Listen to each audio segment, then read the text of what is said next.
આજે બનાવશું આપણે ગુંદાનું શાક. ગુંદાને આપણે આ રીતના ભારે વસ્તુ ગમે ઈ મારી અને અંદરથી બિયા કાઢી લઈશું. આ રીતના આપણે બિયા કાઢી અને આ બે ભાગ કરી લઈશું આના. આ રીતે શેકેલા સિંગદાણા લીધા છે, આ લસણ લીધું છે, હતાણ કળી અને જીરું લીધું છે. આ ત્રણેય વસ્તુને પહેલા આપણે ખાંડી લેશું. તેલ આપણા સારી રીતના ગરમ થઈ ગયું છે. આની અંદર થોડીક હિંગ નાખીશું, થોડુંક લસણ નાખીશું, ખાંડેલું જીરું નાખી દઈશું. હવે ગુંદા નાખીશું, આને શેકાવા દઈશું. હળદર પાવડર નાખીશું, મીઠું નાખીશું સ્વાદ અનુસાર, ધાણા જીરું પાવડર નાખીશું. આપણે જે ખાંડેલા સિંગદાણાનો ભૂકો લીધો એ નાખીશું અને થોડુંક ભેળવેલું મરચું નાખીશું. આને ભેળવી નાખીશું.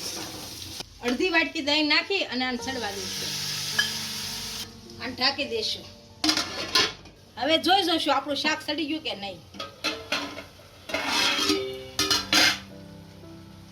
સડી ગયું છે સારી એટલું. હવે આમાં થોડા ધાણા નાખી દઈશું.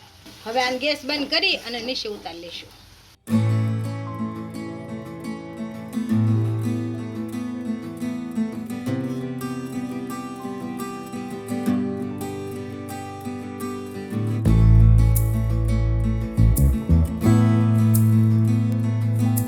ફૂલ વિડીયો જોવા માટે મમ્મીની રસોઈની વિઝિટ કરો.